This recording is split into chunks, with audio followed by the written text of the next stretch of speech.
On est très heureux avec mon épouse Émilie et moi-même d'être avec vous ce matin. C'est un privilège et merci à Ken pour la proposition de pouvoir avoir cet honneur d'ouvrir la parole ensemble et de pouvoir aussi vous partager ce que Dieu m'a mis à cœur en étudiant ce texte.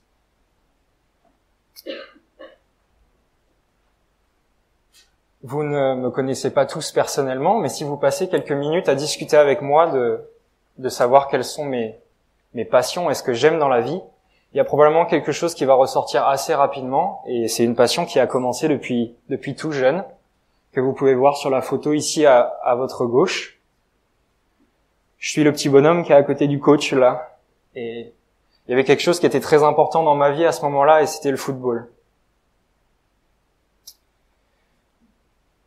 C'est un sport collectif, et vous savez que l'idée de ce sport, c'est travailler en équipe, être en équipe sur un terrain, afin de pouvoir se passer le ballon, marquer des buts, et de pouvoir éventuellement gagner des matchs. Et ce que j'aimais dans ce sport, c'était l'idée de devoir travailler en équipe, pouvoir s'entraider, pouvoir même s'entraîner ensemble. Vous savez, quand on est sur un terrain, il y a parfois des équipiers ou des coéquipiers qui font des erreurs, on doit rattraper leurs erreurs. Parfois, nous-mêmes, on fait des erreurs et d'autres rattrapent nos erreurs. Et on est un petit peu ensemble dans le même bateau et on a un but qui est commun. Et il y avait un moment particulier que j'aimais, et ceux qui ont fait des sports collectifs, même peut-être des sports individuels, mais on ressent plus ça avec les sports collectifs. Vous avez peut-être déjà vécu ça. Vous savez, c'est juste avant un match, quand on est dans le vestiaire, qu'on est assis sur les bancs, que le coach vient d'expliquer un petit peu la stratégie sur un tableau à craie, qu'il a mis nos noms, etc., que vous faites partie de l'équipe qui va commencer le match. Et le coach vient et vous distribue les maillots avec votre numéro, et vous enfilez le maillot en même temps avec vos équipiers, mes copains à l'époque. Et vous savez, vous ressentez quelque chose de particulier. Il y a une sorte de... Vous appartenez à l'équipe et vous sentez que là, vous allez avoir un rôle à jouer dans le match qui va y avoir.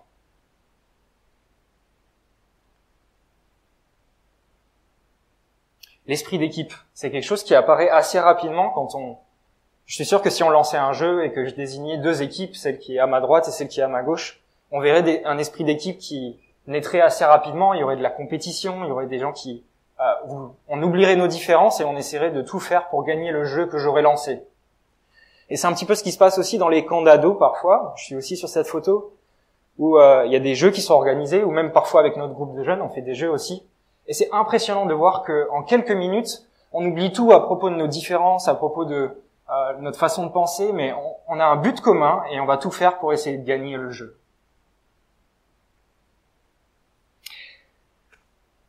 Le texte que nous allons voir aujourd'hui nous rappelle combien il est important de pouvoir travailler en équipe, pouvoir travailler à l'unité justement. Et malheureusement, on n'a pas de maillots qui nous font ressortir l'appartenance à une église particulière. On pourrait faire des maillots à l'effigie de la bonne nouvelle, ce serait peut-être une bonne idée, vous pouvez soumettre l'idée à Ken. On n'en a pas, nous, à Quetigny, mais on a quelque chose de bien plus beau qui marque cette appartenance à la même équipe. Et c'est le Saint-Esprit qu'on a en chacun de nous, et qui est en chacun de vous aussi, qui appartenait à Jésus-Christ. Et ça, c'est comme un maillot, si vous voulez, qui marque notre appartenance à l'équipe de Jésus-Christ. Ça vient sceller cette appartenance. L'apôtre Paul, vous savez, vous le connaissez, il a été un grand instrument de Dieu pour la propagation de son évangile, pour que la bonne nouvelle s'étende par tous les pays, jusqu'à Rome, ça a été pour lui. Mais vous savez, l'apôtre Paul, il n'a pas travaillé tout seul. Il s'est entouré d'une équipe, il s'est entouré d'amis, il s'est entouré d'équipiers, parce qu'il savait que seul, il ne pourrait pas aller bien loin. Le texte que nous allons découvrir ensemble marque l'importance de l'amitié, de la fraternité dans le ministère et dans notre vie avec Christ. Comme Ken le disait tout à l'heure, on n'a pas été sauvés pour vivre notre foi seul. On a été appelés pour vivre notre foi aussi de manière collective. Et j'espère que ce texte saura nous encourager en ce début d'année à développer une vision plus collective de notre vie avec Christ. Et avant d'ouvrir la parole, je vous invite à prier courtement. Seigneur, toi qui es notre Dieu, je te remercie pour ce temps qu'on va avoir, ce privilège qu'on a d'ouvrir ta parole encore une fois ce matin. Ta parole, c'est un guide pour nos vies, c'est quelque chose qu'on veut lire, qu'on veut comprendre, qu'on veut apprendre et qu'on veut aussi mettre en pratique. Je te prie que tu ouvres nos cœurs, Seigneur, s'il te plaît. Je te prie que tu nous rendes attentifs à ce que tu voudrais nous apprendre. Et je te prie aussi, Seigneur, que pendant ce temps, toute la gloire te revienne à toi et qu'il n'y ait aucune gloire que nous en tirions pour nous-mêmes, Seigneur, s'il te plaît. Amen. Pour ceux qui ont des Bibles, ça sera aussi projeté ici, mais vous pouvez ouvrir vos Bibles dans Colossiens chapitre 4, à partir du verset 7. Tychik, notre cher frère, qui est un serviteur fidèle et notre collaborateur dans l'œuvre du Seigneur, vous mettra au courant de tout ce qui me concerne. Je l'envoie exprès chez vous pour qu'il vous donne de mes nouvelles et qu'ainsi il vous encourage. J'envoie avec lui Onésime, notre cher et fidèle frère, qui est l'un des vôtres. Ils vous mettront au courant de tout ce qui se passe ici. Vous avez les salutations d'Aristarque, mon compagnon de prison, et du cousin de Barnabas, Marc, au sujet duquel vous avez reçu mes instructions. S'il vient vous voir, faites-lui bon accueil. Jésus, encore appelé Justus, vous salue également. Ces hommes sont les seuls croyants d'origine juive qui travaillent avec moi pour le royaume de Dieu. Ils ont été pour moi un encouragement. Épaphras, qui est aussi l'un des vôtres et un serviteur de Jésus-Christ, vous envoie également ses salutations. Il combat sans cesse pour vous dans ses prières pour que vous teniez bon, comme des adultes dans la foi prêts à accomplir pleinement la volonté de Dieu. Je lui rends ce témoignage, il se dépense beaucoup pour vous, ainsi que pour ceux de Laodicée et de Hiérapolis. Notre cher ami Luc, le médecin, et Démas vous saluent. Veuillez saluer de notre part les frères et sœurs de Laodicée, ainsi que Nympha et l'église qui se réunit dans sa maison. Lorsque cette lettre aura été lue chez vous, faites en sorte qu'elle soit également lue dans l'église des Laodicéens, et lisez vous-même celle qui vous sera transmise par les Laodicéens. Dites à Archippe, veille sur le ministère que tu as reçu dans l'œuvre du Seigneur pour bien l'accomplir. Moi, Paul, je vous adresse mes salutations en les écrivant de ma propre main. Ne m'oubliez pas, alors que je suis en prison, que la grâce de Dieu soit avec vous. Alors ces versets qu'on vient de lire de l'Épître aux Colossiens, ce sont les derniers versets de la lettre. C'est pas forcément le texte que l'on prêche le plus fréquemment, les salutations de Paul. Mais moi, en tout cas, quand je l'ai lu personnellement, j'en ai retiré un grand encouragement et j'espère que ça sera la même chose pour vous ce matin. Ce sont donc les derniers versets de la lettre et c'est le moment choisi par l'apôtre Paul pour transmettre les salutations de ses amis, de ses équipiers. Vous avez vu, il y a plein de noms qui ont été cités là pendant qu'on a lu ensemble ce texte. Et Paul transmet les salutations de ses équipiers à l'église de Colosse à qui la lettre est destinée. Et je vais juste rappeler un tout petit peu ce qui se passait et le pourquoi Paul a écrit cette lettre à l'église de Colosse. Ça va nous aider à comprendre aussi la suite. Cette église, elle vivait une période difficile à cause d'une fausse idée, d'un faux enseignement qui se répandait. On ne trouve pas la description détaillée de cet enseignement, mais en regardant ce que Paul transmet, il écrit, on peut penser que la place de Christ était remise en cause.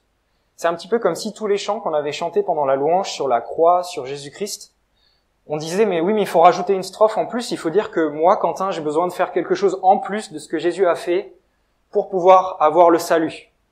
C'était l'idée qui se répandait dans l'église de Colosse que le sacrifice de Jésus-Christ n'était plus pleinement suffisant pour le salut. Il fallait faire quelque chose en plus. On ne sait pas quoi, mais Jésus n'était plus suffisant. Et j'imagine qu'il devait régner une atmosphère particulière dans cette église, probablement qu'il y avait des conflits entre les personnes qui soutenaient cette idée, cette fausse idée, et les personnes qui restaient fidèles à l'évangile, où la grâce seule, la foi que l'on place dans l'œuvre de Jésus-Christ sauve. Et il devait y avoir un tel chaos, un tel conflit, que un des responsables de l'église, Épaphras, qu'on a vu dans notre texte tout à l'heure, si vous voulez, c'est comme je pense qu'il était ancien de l'église. Épaphras se déplace en personne pour demander à Paul des conseils. Et Paul était à Rome, donc si vous pourrez regarder une carte après, j'en ai pas là, mais entre Rome et Colosse, il y avait un long voyage, il n'y avait pas les avions à l'époque, et Épaphras a décidé de faire ce voyage lui-même pour pouvoir aller demander des conseils à Paul sur comment est-ce que le problème pouvait être réglé. Et donc la longueur du voyage entre Colosse et Rome, l'attitude d'Épaphras, qu'on retrouvera notamment au verset 12 dans notre texte tout à l'heure, nous font penser qu'il y a vraiment quelque chose d'important qui a été en jeu dans l'Église. Et je pense que si, par exemple, à la Bonne Nouvelle ou à Quetigny, la place de Jésus-Christ était remise en cause, c'est quelque chose d'important. Et c'est pas quelque chose qu'il faut traiter à la légère, et Épaphras l'avait compris. Et il est allé demander conseil auprès de Paul. Et ce que Paul va faire, c'est que pendant toute la lettre, il va remettre Christ à la première place. Je vous invite aussi à relire les 3 premiers chapitres de l'épître aux Colossiens avant. C'est une ode à Jésus-Christ. Tout est pour Jésus-Christ, la première place pour Jésus-Christ. Et maintenant, dans le chapitre 4, Paul va encourager les Colossiens à persévérer malgré les difficultés auxquelles ils sont confrontés. Et pour cela, il va envoyer Tychik, qui est un autre personnage qu'on a vu en lisant notre texte, afin qu'il puisse réconforter les membres de l'église de Colosse. Et vous savez, Tychik, il est très probable qu'il soit parti de Rome, là où était emprisonné Paul, et qu'il ait fait le voyage inverse jusqu'à Colosse, avec les 2 lettres qu'on a aux Colossiens et aux Éphésiens. Et moi, ce qui m'a frappé, c'est regarder au verset 7, quand on lit, regardez comment Paul décrit son ami. Il l'appelle son cher frère. Il l'appelle un serviteur fidèle. Il l'appelle un collaborateur dans l'œuvre du Seigneur. J'aimerais bien qu'un ami me décrive comme ça. Ce qu'on ressent, c'est une amitié profonde de la part de Paul. Quelque chose il aime profondément cet homme. Et non seulement il aime cet homme, mais il y a quelque chose en plus qui les unit, c'est que tous les 2, ils servent Christ ensemble. Paul est en train de leur dire, je vous envoie pas n'importe qui. Je vous envoie, vous les Colossiens qui êtes dans la difficulté, je vous envoie un serviteur fidèle, que j'aime profondément. Et je vous l'envoie afin qu'il réconforte vos cœurs qui sont peut-être meurtris. Je vous l'envoie afin qu'il vous encourage à vous accrocher à la personne de Jésus-Christ, malgré tout ce qui est en train d'être dit autour de vous. Et vous savez, on retrouve Tychik à plusieurs reprises dans le Nouveau Testament, et à chaque fois, on ne nous donne pas énormément de détails sur cet homme, mais on remarque que Paul le mandate, l'envoie souvent pour accomplir des missions que lui ne peut pas accomplir. Et je me disais que ça devait pas forcément être facile si on se place à la place de Tychik, d'accomplir entre guillemets ce que Paul ne pouvait pas accomplir, en quelque sorte travailler dans l'ombre de l'apôtre Paul. Mais ce texte ne laisse aucune place à de la jalousie, aucune place à de la rivalité entre les 2 hommes, et vous savez pourquoi? Parce qu'ils ont un but commun, ils servent tous les 2 pour Christ, et ils veulent avancer dans la même direction, et il y a rien qui les fait dévier de cette direction-là.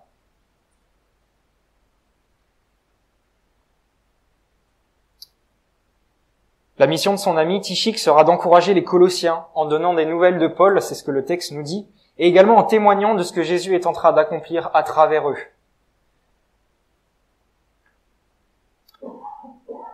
Parfois, dans nos problèmes, il n'y a rien de tel qu'une petite piqûre de rappel pour nous montrer que Dieu continue à œuvrer malgré les difficultés de notre Église. Et c'était ce que Tychik allait devoir faire, il allait devoir aller à Colosse et encourager les Colossiens en racontant tout ce que Paul et ses équipiers étaient en train de vivre, entre guillemets, l'expansion de l'Église primitive, les premières églises qui se créaient partout en Asie mineure.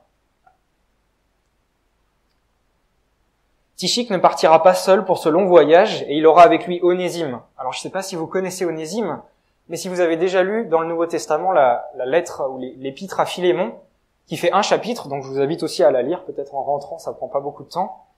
Vous connaissez probablement Onésime et son histoire. Onésime, c'était un esclave d'un des membres de l'église de Colosse, justement, qui s'appelait Philémon. Et l'histoire de cet esclave, Onésime, c'est qu'il s'était enfui de chez son maître, et au cours de sa fuite, de son voyage pour fuir, il a rencontré l'apôtre Paul et il s'est converti aux côtés de Paul. Et dans ce texte qu'on vient de voir, Paul s'apprête à le renvoyer chez son maître avec la lettre à Philémon, qui se trouve dans nos Bibles, justement. Et ce que j'ai trouvé beau dans mon texte, dans ce texte, c'est que la manière dont Paul décrit Onésime, c'est presque la même manière dont il décrit Tychik, alors que Onésime est un esclave, Onésime est un jeune converti, mais Paul lui donne toute l'importance, il lui donne autant d'importance qu'à Tychik. Il n'y a pas de rang social, il n'y a pas d'ancienneté dans la foi, on est frères et on est ensemble. et je te considère. Paul le tient en haute estime parce qu'ils appartiennent tous les deux à Dieu et qu'ils le servent ensemble. Ce texte nous encourage à apprécier les relations que l'on a au sein de nos églises, et notamment à apprécier les relations que vous avez ici au sein de la Bonne Nouvelle. Au-delà des affinités, au-delà de votre caractère, au-delà de votre âge, il y a quelque chose qui vous lie et qui nous lie, et qui est bien plus grand que toutes ces choses. Et c'est la personne qu'on a chantée pendant la louange, c'est la personne de Jésus-Christ. Nous sommes tous des serviteurs du même maître, qui œuvrons avec un objectif commun. Nous voulons développer notre relation avec Dieu et aider les autres à la développer si nous le pouvons. Et ce que je vous invite à faire un instant, c'est regarder autour de vous, regarder les personnes qui sont autour de vous, et essayer de prendre conscience que les personnes qui sont là sont des frères et sœurs en Christ, et pas simplement des hommes et des femmes banales. Les personnes qui sont en Christ et qui sont là, elles ont été rachetées à un grand prix. Et tout comme Paul est fier de Tychik et d'Onésime et les apprécie énormément, vous pouvez aussi être fier de votre Église et des personnes qui sont là autour de vous parce qu'elles appartiennent à Christ. Je ne vous connais pas tous personnellement, mais je sais que dans cette Église, le nom de Jésus est prêché, qu'il y a des personnes qui participent aussi à la vie de l'Église de bien des manières et qui servent Christ. Mais tout cela est possible seulement parce que nous sommes unis à Jésus. Et je me suis posé la question en lisant et aussi en discutant avec des collègues, mais quelles auraient été les chances que sans Jésus-Christ, vous vous rencontriez, vous tous qui êtes dans cette salle? Quelles auraient été les chances que moi je vous connaisse si on n'avait pas Jésus-Christ en commun? Et on a cette chance-là de pouvoir compter les uns sur les autres, et le monde autour de nous n'a pas cette chance-là. Vous savez, les collègues, ils ont peut-être 2 ou 3 amis ou couples d'amis, mais ça va pas plus que là. Quand moi je leur dis que j'ai toute une famille, 80 personnes le dimanche matin, ça les déconcerte. Paul continue les salutations en mentionnant 3 autres personnes, donc il va bien falloir s'accrocher ce matin. Vous allez voir, il y a beaucoup de noms, mais j'espère que vous arriverez à replacer les personnes au bon endroit. Vous avez les salutations d'Aristarque, mon compagnon de prison et du cousin de Barnabas, Marc, au sujet duquel vous avez reçu mes instructions. S'il vient vous voir, faites-lui bon accueil. Jésus, encore appelé Justus, vous salue également. Ces hommes sont les seuls croyants d'origine juive qui travaillent avec moi pour le royaume de Dieu. Ils ont été pour moi un encouragement. Et donc j'ai juste oublié de mentionner, mais mon premier point, c'était que les relations fraternelles sont une source d'assurance. Elles sont une source d'assurance parce qu'on peut compter les uns sur les autres. Et le deuxième point que j'aimerais mentionner avec vous et que j'ai pu avoir dans ce texte, c'est que les relations fraternelles sont une source d'encouragement aussi. Il faut se souvenir que Paul est en prison, on nous l'apprend en tout cas si on le savait pas au tout dernier verset de cette lettre. En fait, on devrait plutôt dire il est en maison gardée, mais c'est comme s'il était en prison. Vous pourrez relire cette histoire à la fin des Actes. Et donc il est en train d'écrire cette lettre à Colosse et probablement aussi la lettre aux Éphésiens. J'imagine que c'est donc pas le meilleur moment de sa vie. Il est emprisonné contre son gré, contre sa volonté. Et je pense que même Paul avait probablement parfois des petits coups de mou et il avait besoin d'être encouragé par d'autres. Je sais pas si vous avez cette image, mais parfois quand on lit Paul, on a l'impression que c'est quelqu'un qui, contre vent et marée, il avance. Et je pense que parfois il avait besoin aussi d'être encouragé par d'autres et on le voit notamment ici. Aristarque est décrit par Paul comme son compagnon de prison. Et on retrouve cet homme lors d'un de ses voyages missionnaires lors d'un des voyages missionnaires de Paul à Éphèse. Et vous savez, lors de ce voyage, il y a quelque chose qui s'est passé. Ils étaient en train d'annoncer l'évangile. Aristarque était aux côtés de Paul. Et à un moment, Aristarque était probablement dans un lieu public et il a été pris à partie par la foule parce qu'il a été reconnu comme un proche de Paul. À un autre moment, il a aussi très probablement vécu la tempête sur un bateau avec Paul en Acte 27. Et il est maintenant auprès de lui en prison à Rome. Donc je ne sais pas si Aristarque lui porte malchance, je pense pas que c'est ça, mais il y a beaucoup de mauvaises choses qui se sont passées quand ils étaient tous les deux ensemble. Je pense plutôt que Aristarque était là à n'importe quel moment de la vie de Paul et qu'il était là surtout dans les moments difficiles. et qu'il était fidèle.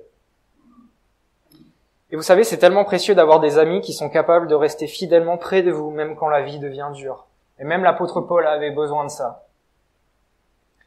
Et regardez ce que la Bible nous dit à propos de l'amitié dans les moments difficiles. Ça a été très encourageant pour moi. Proverbe 17, verset 17. L'ami aime en toutes circonstances, et dans le malheur il se montre un frère. Ou encore en Ecclésiaste 4, versets 9 à 10. Il vaut mieux être deux que tout seul, parce qu'à deux on retire un bon profit du travail. En effet, en cas de chute, l'un relève son compagnon, mais malheur à celui qui est seul et qui tombe sans avoir de proche pour le relever.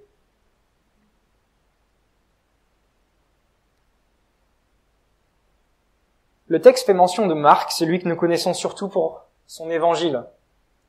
Et on apprend ici qu'il est le cousin de Barnabas, et vous savez, ce Marc, il avait accompagné Paul et Barnabas lors d'un voyage missionnaire, lors de leur premier voyage missionnaire. Et sans que l'on sache pourquoi, Marc les avait quittés au cours du voyage. Cet abandon de mission a laissé des traces dans la relation entre Marc et Paul, puisqu'au cours d'un nouveau projet de voyage, Barnabas a voulu réintégrer son cousin dans l'équipe, mais Paul ne voulait pas à cause de ce qui s'était passé auparavant. Paul a refusé de réintégrer Marc. Et vous savez, c'est ce célèbre désaccord je pense la plupart d'entre vous connaissent, qu'on retrouve en Acte 15, où Paul et Barnabas se séparent, l'équipe se scinde en deux, et certains vont à un endroit et d'autres à un autre. Et les deux équipes continuent à œuvrer pour Christ. On se trouve un peu plus tard, probablement dans la chronologie de cette histoire, donc après ce désaccord, et on retrouve Marc dans notre texte dont Paul fait mention. Et on a l'impression que les choses se sont apaisées entre Marc et Paul au point même qu'ils travaillent de nouveau ensemble. Et vous savez, à la fin de la vie de l'apôtre Paul, donc vraiment à la toute fin, en 2 Timothée 4, verset 11, Paul dira même que Marc lui est très utile pour son ministère, alors que des années auparavant, il avait refusé de le prendre dans son équipe. Et c'est un vrai encouragement pour moi de voir que Marc a droit à une seconde chance. On ne sait pas réellement ce qui s'est passé, mais Paul a réintégré Marc dans son équipe. Et ce que je me dis, c'est qu'après tout, il a fait que retranscrire ce que l'évangile nous encourage à faire. L'évangile, c'est aussi l'évangile de la seconde chance. On a tous essayé, et moi le premier, de vivre sans Dieu pendant un certain nombre d'années, de penser qu'on pouvait vivre sans lui. Mais l'évangile et la grâce de Dieu, elle vient et elle nous dit, je t'offre une deuxième chance, crois en moi et vis avec moi. Et c'est ce que Paul a fait avec Marc. Il a dit, peut-être que tu t'es trompé la première fois, mais je t'offre une deuxième chance. Et on ne sait pas comment ça s'est passé, mais en tout cas, ils sont appelés à travailler ensemble de nouveau. Paul encourage les Colossiens dans notre texte à bien accueillir Marc, probablement parce que certains auraient été tentés de le considérer comme un lâcheur ou quelqu'un qui perd courage rapidement. Paul leur dit, accueillez-le, on a tous le droit à une deuxième chance. Et je pense que Paul a été encouragé de voir que le Saint-Esprit a transformé Marc, que probablement Marc a été transformé au cours de ces années, ou qu'il y a quelque chose qui s'est passé dans la vie de Marc aussi, qui a fait que Marc était peut-être quelqu'un qui a abandonné la mission. On n'en connaît pas trop les détails, donc on ne sait pas pourquoi. Est-ce que c'était un problème de santé, un découragement, on ne sait pas. Et Marc, qui à la fin de la vie de Paul, est utile pour le ministère de Paul. Ça, c'est l'œuvre du Saint-Esprit au travers de la vie de Marc, et je pense que Paul a été encouragé de voir cette transformation.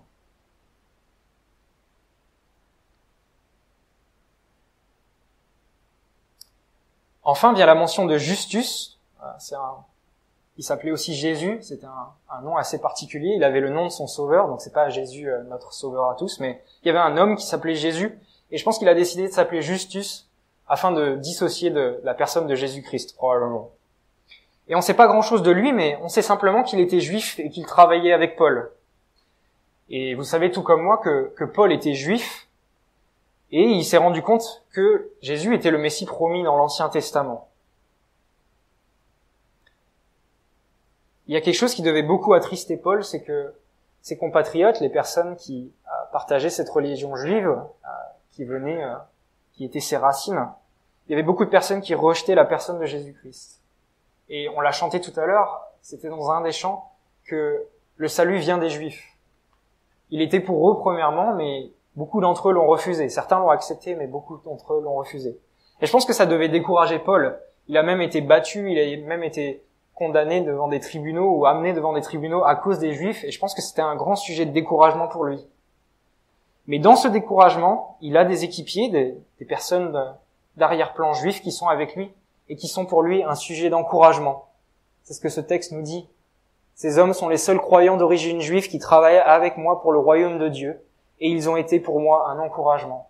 Et vous voyez, Paul, il pourrait se focaliser sur le grand nombre de juifs qui refusent Jésus-Christ, et il pourrait être découragé par ça, mais il choisit de placer son regard sur les gens qui sont avec lui, et d'être encouragé par le travail des gens qui sont avec lui. Et vous voyez, on a toujours ce choix dans nos vies de placer nos yeux sur les choses qui nous découragent, ou savoir regarder sur les choses qui peuvent nous encourager.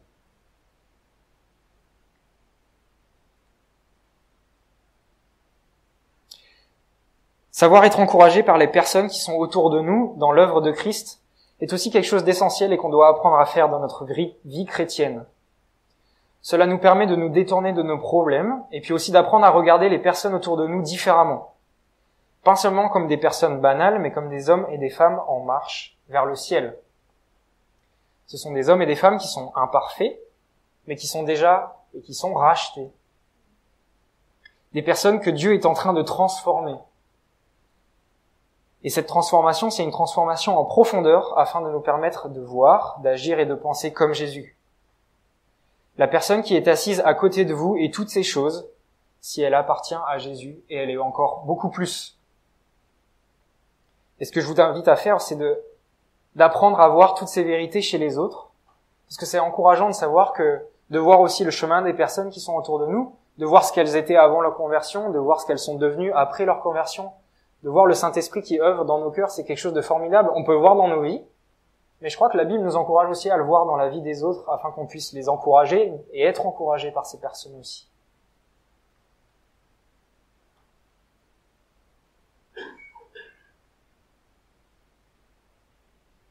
Les relations fraternelles au sein de l'Église universelle, c'est-à-dire de tous les rachetés, de tous les croyants qui ont placé leur confiance en Jésus, sont un cadeau de Dieu. Et on a déjà vu qu'elles étaient une source d'assurance et puis une source d'encouragement.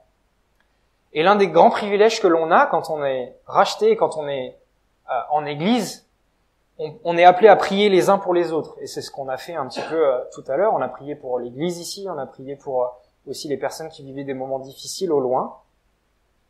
Et on va voir dans notre texte qu'il y a un homme qui pour moi est un modèle de prière pour l'église locale et qui priait pour son église avec une ferveur qui dépasse largement la mienne. Et j'espère qu'on pourra être encouragé par l'exemple de cet homme. Épaphras, qui est aussi l'un des vôtres et un serviteur de Jésus-Christ, vous envoie également ses salutations. Il combat sans cesse pour vous dans ses prières pour que vous teniez bon, comme des adultes dans la foi, prêts à accomplir pleinement la volonté de Dieu. Je lui rends ce témoignage, il se dépense beaucoup pour vous, ainsi que pour ceux de Laodicée et de Hiérapolis. Comme je le disais avant, Épaphras c'était très certainement un des anciens de l'église de Colosse. Et ce qui ressort de ces deux versets, c'est qu'Épaphras aime les personnes de son église. Il les aime au point de prier, au point de lutter pour elles, sans cesse. Et le terme qui est employé pour décrire la manière dont Épaphras prie pour ses amis, pour ses frères et sœurs de son église, c'est le terme qui désigne la lutte, un combat. C'est vraiment le terme qui décrit le sport, vous savez, la lutte. Il était en train de lutter pour eux. Mais il n'était pas en train de combattre physiquement, il était en train de combattre à genoux, il était en train de combattre par la prière. Et Épaphras a à cœur de prier pour les personnes de son église. Et qu'est-ce qu'il demande dans ses prières? Est-ce qu'il demande que son église grandisse en nombre? Est-ce qu'il demande que les gens prospèrent en bien? Il faut se rappeler du contexte. Épaphras prie afin que les personnes restent attachées sur la personne de Jésus-Christ. Il prie afin que ces personnes restent fidèles à Jésus et à Jésus seul. Et vous savez, on revient à l'idée de départ, cette idée, ce faux enseignement qu'il y avait dans l'église de Colosse, où la personne de Jésus-Christ n'était plus suffisante pour elle. Épaphras prie pour que les gens n'oublient pas. Le salut s'obtient par la foi en Jésus-Christ, et seulement par la foi en Jésus-Christ. Ce qu'Épaphras désire pour son église, c'est que ses membres continuent de grandir dans leur obéissance à Dieu et dans leur relation avec lui. Il prie pour leur sanctification et le fait qu'ils restent attachés à la parole de Dieu. Aujourd'hui, je ne sais pas quel est votre but en tant que personne. Je connais un petit peu vos buts en tant qu'Église. Mais je crois que notre but principal pour nous-mêmes et pour les personnes autour de nous, c'est que nous puissions et que ces personnes puissent grandir dans l'amour qu'elles ont pour Dieu. Qu'elles puissent grandir aussi dans l'obéissance à la parole de Dieu. En tout cas, c'est les buts que j'ai dans ma vie à moi. J'en suis encore loin, mais le Saint-Esprit œuvre. Et ce que je désire le plus pour vous ici à la Bonne Nouvelle et aussi pour nous, notre Église à l'EPE2, c'est pas forcément que tous les ministères de l'Église soient remplis, vous savez. Parfois, on aimerait bien il y a des services qui manquent, il y a des personnes, on manque de bras, et on aimerait bien que tout fonctionne et qu'on n'ait pas à soucier de cela.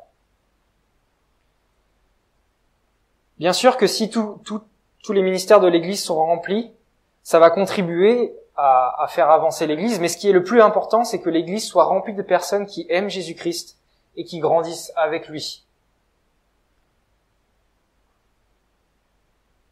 Je suis pas en train de nier le service ni de le dénigrer.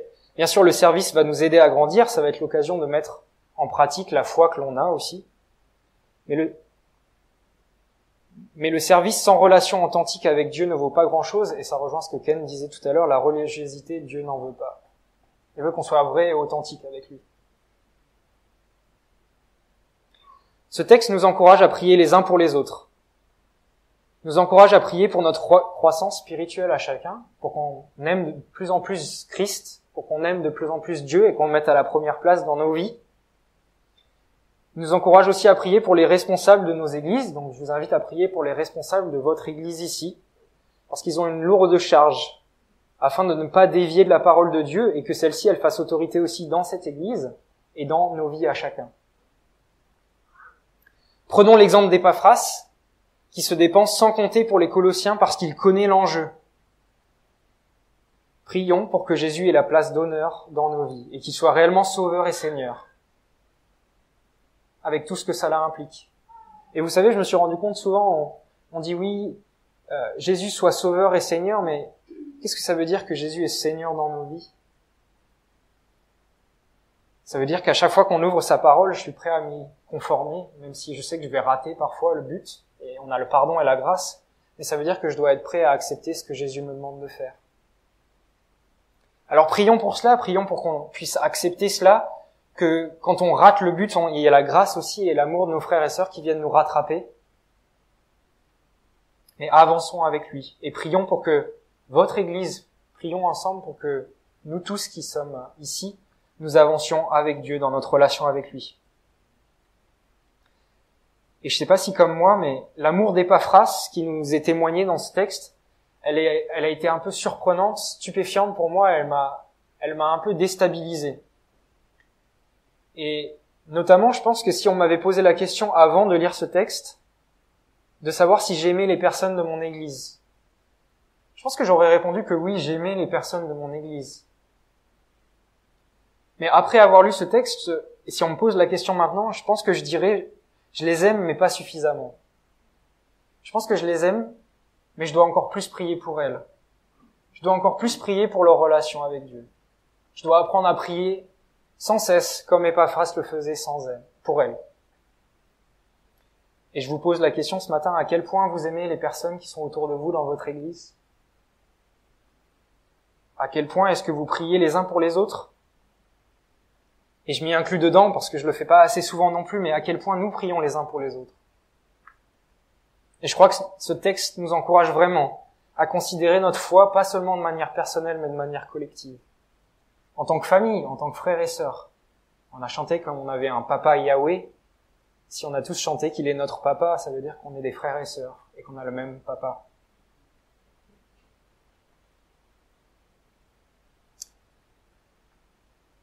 Enfin, le dernier point que j'aimerais mentionner avec vous, c'est que les relations fraternelles sont une source de protection aussi, et vous allez voir dans quel sens je veux parler de cette protection dans un instant. Relisons le verset 14. Notre cher ami Luc, le médecin et Démas vous salue. Veuillez saluer de notre part les frères et sœurs de Laodicée, ainsi que Nympha et l'église qui se réunit dans sa maison. Lorsque cette lettre aura été lue chez vous, faites en sorte qu'elle soit également lue dans l'église des Laodicéens, et lisez vous-même celle qui vous sera transmise par les Laodicéens. Dites à Archippe, veille sur le ministère que tu as reçu dans l'œuvre du Seigneur pour bien accomplir.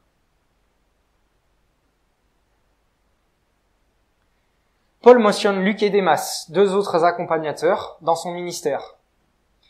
Et ils auront des parcours assez différents, encore une fois, si vous regardez l'apparition de ces personnages dans le Nouveau Testament. On retrouve Luc en 2 Timothée 4, verset 11, comme étant un petit peu le dernier aux côtés de Paul, la personne qui va rester aux côtés de Paul jusqu'à la fin de sa vie. On trouve cette idée en 2 Timothée 4, verset 11, alors que Démas, qui est aussi cité dans ces versets, abandonnera la foi par amour pour le monde. Et c'est ce que Paul nous dira en 2 Timothée 4, verset 10. Donc vous voyez, 2 chemins un petit peu différents. Paul transmet ses salutations à l'église de Laodicée. C'était une église qui était très proche de l'église de Colosse, probablement dans un périmètre de 15 kilomètres. Et je pense qu'il a fait cela et qu'il a invité aussi à ce que cette lettre soit lue dans cette église. Parce que vous savez, une fausse idée, une fausse doctrine, ça s'arrête pas aux frontières d'une ville. Probablement que cette idée que Jésus n'était plus pleinement suffisante, elle allait se propager, et peut-être que c'était même déjà le cas dans d'autres églises. Cette directive de Paul, que la lettre soit lue ailleurs, montre la détermination de celui-ci à rétablir Christ au centre, et qu'il reste au centre pas seulement dans l'église de Colosse, pas seulement à la bonne nouvelle, mais dans toutes les églises qui annoncent Jésus-Christ et qui prêchent son nom.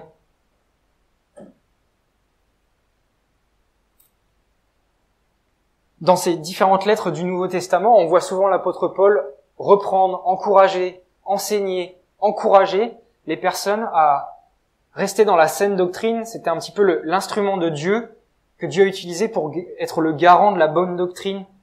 On parle souvent de la doctrine paulinienne. Paul a souvent écrit des lettres qui parfois sont compliquées à comprendre. Je pense à l'épître aux Romains, etc. Mais c'était l'instrument de Dieu que Dieu a utilisé pour être le garant que Jésus-Christ allait rester la personne pleinement suffisante pour le salut notamment. Il y a plein d'autres idées, mais on ne peut pas toutes les développer.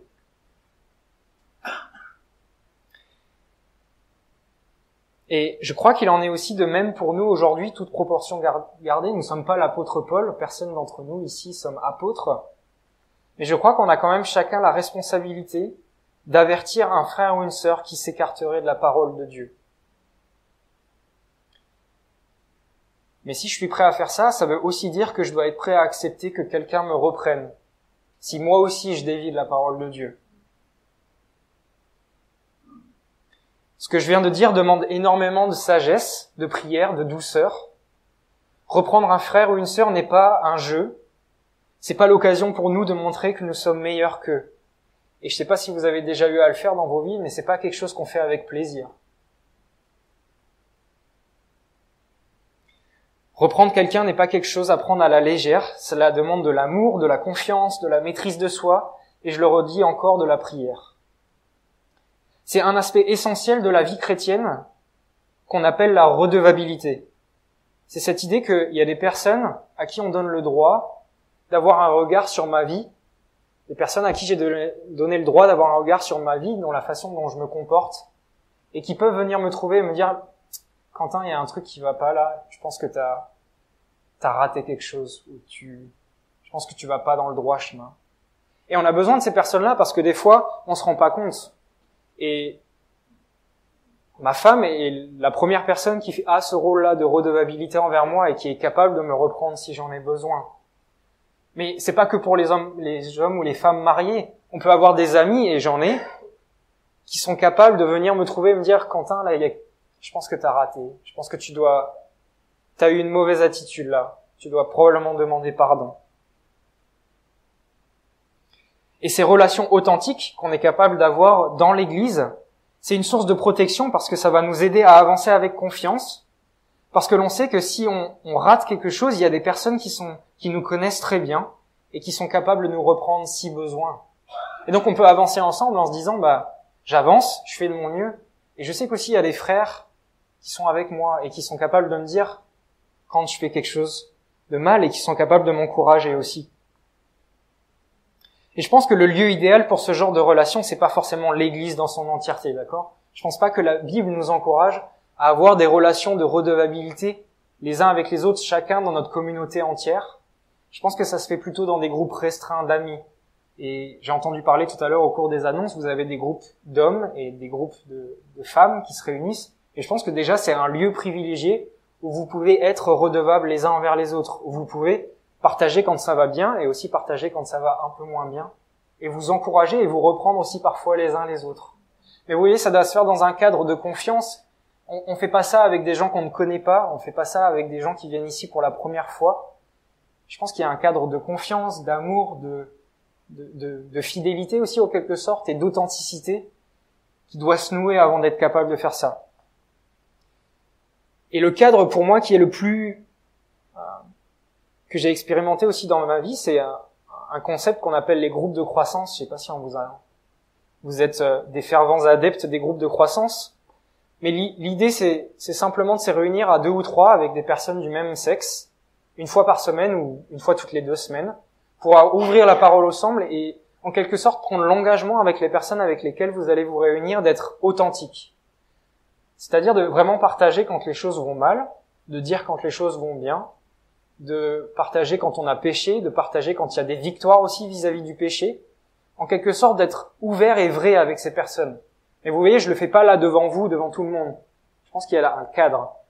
Donc les groupes de croissance, c'est ce cadre, c'est une activité comme une autre. C'est un concept, ça peut prendre différentes formes, et je l'ai déjà dit, mais le groupe d'hommes et de femmes peut être cette forme aussi de redevabilité. Mais en tout cas, je vous encourage. Et je pense que dans la vie chrétienne, on a besoin d'avoir des personnes envers qui on est redevable. Parce que parfois, si aucune personne n'a un regard sur ma vie, je vais pouvoir aller droit dans le mur, et si je peux écouter personne qui me dit que je vais droit dans le mur, je vais sûrement y aller. Et je vous encourage à réfléchir, si vous n'en avez pas, à des personnes qui pourraient cheminer avec vous, qui pourraient être ces personnes qui vous encouragent, qui vous reprennent, qui sont des fidèles amis aussi qui peuvent vous relever, comme on l'a vu dans mon premier point. Et si vous n'avez pas de personne en tête, priez pour ça. Demandez à Dieu de mettre sur votre chemin des hommes ou des femmes qui pourraient vous aider à cheminer avec lui. Et vous savez, ça fait 6 ans que j'ai commencé les groupes de croissance. Donc c'est ces petits groupes où on se retrouve avec 2 autres amis, des gars avec qui j'ai une amitié profonde. Et c'est presque mon moment préféré dans la semaine. C'est vraiment le moment où je vais pouvoir être encouragé et je vais pouvoir aussi apprendre des choses sur Dieu et on a vraiment des temps particuliers et je prie vraiment que chacun d'entre vous puisse avoir ces temps aussi avec des frères et des sœurs. Et c'est vraiment important de nouer ces amitiés.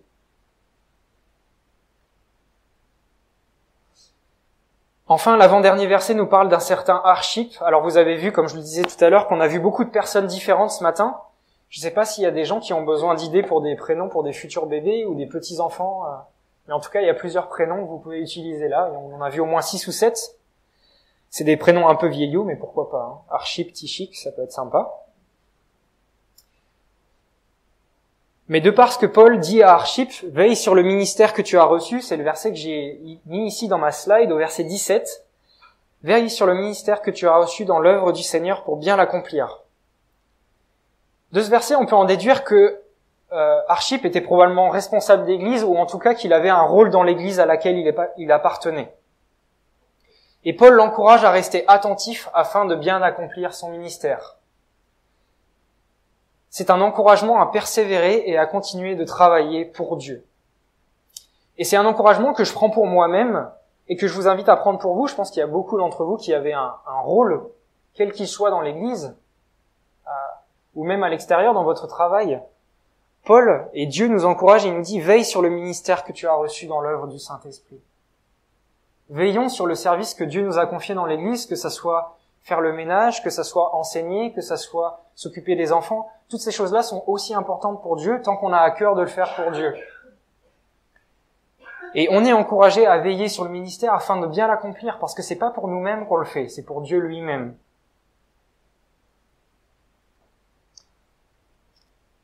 Veillons sur notre travail aussi, notre travail séculier, celui que l'on a pour gagner des sous afin de pouvoir manger et se loger. Veillons sur notre travail afin de pouvoir rendre gloire à Dieu par notre attitude, nos efforts et nos paroles. On est aussi à être appelés des modèles dans le ministère que Dieu nous a confié. Notre travail est un ministère que Dieu nous a confié dans le sens où on doit être une lumière, on doit être des témoins, auprès de nos collègues notamment. Et je sais pas comment Archip a reçu cet encouragement, mais il faut imaginer qu'à l'époque, il n'y avait pas beaucoup de gens qui étaient capables de lire et écrire, en tout cas moins qu'aujourd'hui. Et la plupart du temps, quand, par exemple, les apôtres envoyaient des lettres aux églises, ces lettres, elles étaient lues de manière publique. C'est comme si j'ouvrais la lettre de Paul et je disais, aujourd'hui, Église de la Bonne Nouvelle, je vais vous lire ce que l'apôtre Paul nous envoie. Je ne sais pas si ça m'aurait fait plaisir d'être mentionné par l'apôtre Paul à la fin de sa lettre, comme ça, comme l'a été Archip, et que Paul me dise, Quentin, veille sur le ministère que tu as, fais attention à ton ministère. Comment est-ce que vous auriez réagi si c'était votre nom qui était là à la place, en disant, mettez votre prénom et disait, veille sur ton ministère. Mais de manière publique, c'était lu publiquement. Les conseils et parfois le fait d'être repris ne sont pas toujours des choses qui font plaisir. Pourtant, la Bible nous encourage à savoir écouter les conseils et écouter les reproches que l'on nous fait. Au Proverbe 19, verset 20, écoute les conseils et accepte d'être repris, et finalement tu deviendras sage. Le conseil d'un frère ou d'une sœur est précieux, et je m'invite à moi, parce que c'est pas toujours évident, d'écouter les conseils, d'écouter les reproches, ça fait mal, on n'a pas envie, il y a notre orgueil aussi qui est là, on se dit mais non, moi je suis pas comme ça. Sachons écouter les conseils de nos frères et de nos sœurs qui sont soit plus expérimentés, mais même qui sont peut-être plus jeunes dans la foi. Je pense qu'on a à apprendre de tout âge, de toute personne. Nos expériences de vie et notre vécu aussi personnel peuvent, dans certaines situations, être utiles à d'autres. Et ça, c'est la richesse de l'Église, c'est qu'on peut cheminer ensemble dans toutes nos différences et dans tout le vécu qu'on a aussi.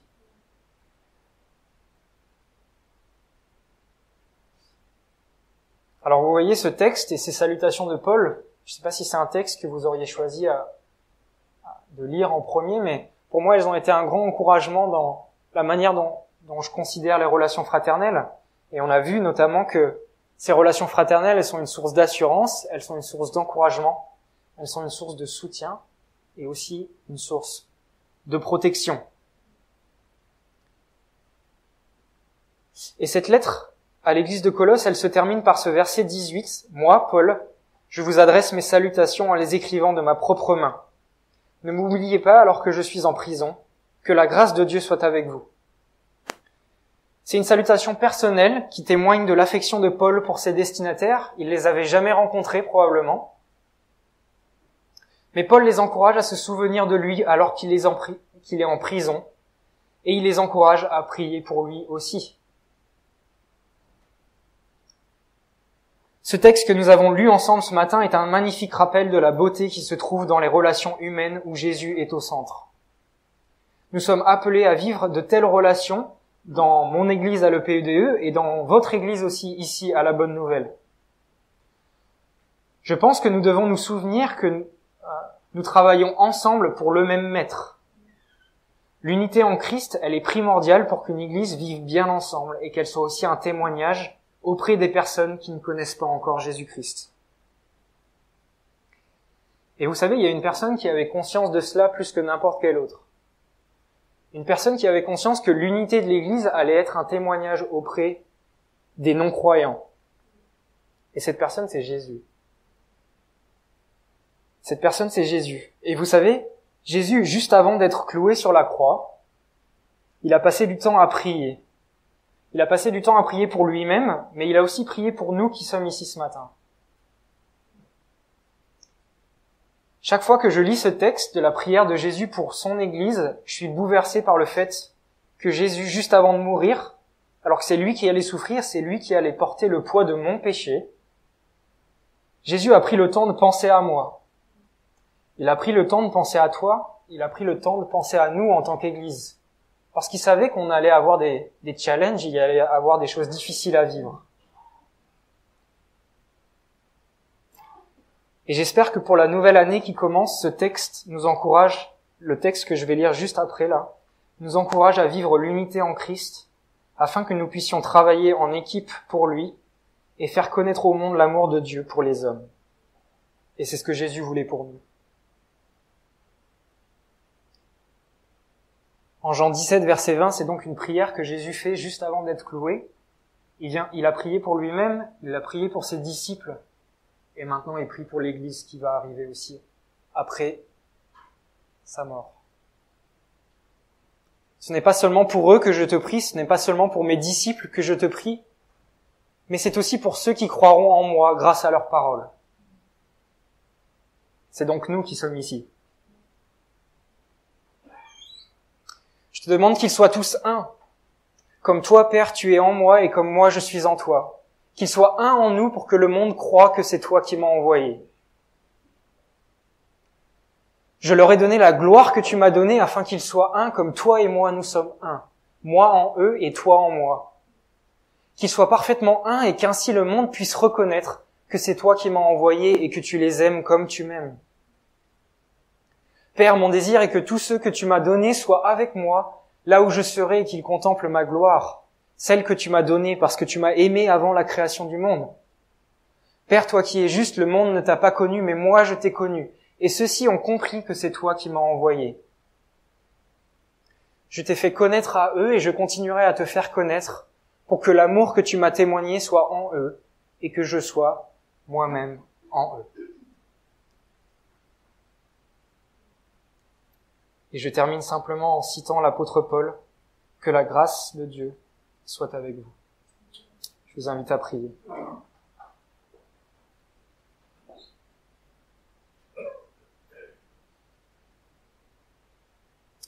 Seigneur, je te remercie pour ce beau rappel que l'on a et ce privilège que l'on a d'avoir des relations fraternelles, des frères et des sœurs avec qui on peut cheminer dans la foi, des frères et des sœurs avec qui on peut te louer, on peut se rappeler de toutes tes promesses, de tous les bienfaits aussi que tu as accomplis dans nos vies. Et aussi parfois, quand on est découragé, pouvoir compter sur des frères et des sœurs, c'est tellement précieux, Seigneur. Je te remercie pour ce rappel et cet appel aussi à l'unité que tu nous lances. Tu sais qu'il va y avoir bien des obstacles à cette unité, mais tu as prié pour nous, Seigneur, et tu ne nous laisses pas seuls, tu nous promets d'être avec nous jusqu'à la fin. Et tu as pensé à nous même, alors même que tu allais être cloué sur une croix. Je te prie, Seigneur, de nous équiper afin qu'on puisse vivre cette unité ici à la Bonne Nouvelle, mais aussi dans les églises de Dijon et toutes celles qui reconnaissent ton Fils Jésus comme Sauveur et Seigneur. Merci parce qu'un beau jour, on sera tous devant toi et on aura cette unité parfaite et complète qu'on trouvera complètement en toi. Et en attendant que ce jour s'accomplisse, Seigneur, je te prie pour ton Église et je te prie pour cette Église de la Bonne Nouvelle afin que tu encourages mes frères et mes sœurs à vivre cette unité dans les décisions aussi qu'ils auront à prendre pour l'avenir et que tu donnes de la sagesse à chacun et de l'amour. Je te prie pour cette journée, je te prie que tu continues à nous encourager au travers de ta parole pendant la semaine qui va venir.